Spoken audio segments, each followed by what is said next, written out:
நம்மளோட hair oil, idli பொடி எல்லாமே அப்ராட் போயிருக்குது. இப்போ ஒரு ப்ராடக்ட் அப்ராட் போக போகுது. என்ன ப்ராடக்ட்ன்னு பார்த்துடலாமா?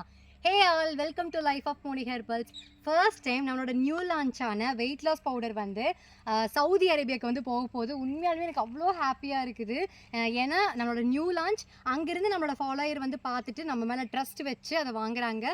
உண்மையாலுமே வந்து சூப்பரான ரிசல்ட் வந்து நம்மளோட வெயிட் லாஸ் ப்ராடக்ட்ஸ் வந்து கொடுத்துட்ருக்குது. ஒரு ஹெல்த்தியான வேலை ரொம்ப சிம்பிள் அண்ட் ஈஸியாக நீங்களும் வந்து வெயிட் லாஸ் பண்ணணும்னு நினச்சிங்கன்னா ஸ்க்ரீனில் தெரியுற நம்பருக்கு மறக்காம ஆர்டர் பண்ணி ட்ரை பண்ணி பாருங்கள். கேர்ள்ஸ்க்கு வந்து இர்ரெகுலர் பீரியட்ஸ் இருந்துச்சுன்னா தாராளமாக வெயிட் லாஸ் ட்ரிங்க் பவுடர் வந்து ட்ரை பண்ணலாம். உங்களுக்கு க்யூர் பண்ணி கொடுக்கும். ஸோ அப்படி உங்களுக்கு ஏதாவது இஷ்யூ இருந்துச்சு அப்படின்னா நீங்களும் வந்து ட்ரை பண்ணலாம். வெயிட் லாஸ் பண்ணுறதுக்கு மட்டும் இல்லாமல் வெயிட்டை வந்து மெயின்டைன் பண்ணணும் அப்படின்னு நினைக்கிறவங்களும் வெயிட் லாஸ் ட்ரிங்க் பவுடர் வந்து நீங்கள் எடுத்துக்கலாம். ஸோ உங்கள் எல்லாத்துக்குமே இது சூப்பரான ப்ராடக்டாக தான் இருக்கும் அப்படின்னு சொல்லி தான் நாங்கள் லான்ச் பண்ணியிருக்கோம். ஸோ மறக்காமல் ஸ்க்ரீனில் தெரியுற நம்பருக்கு ஆர்டர் பண்ணி ட்ரை பண்ணி பாருங்கள். நாளைக்கு வந்து last day 5% discount. So miss பண்ணிடாதீங்க இந்த ஆஃபரை.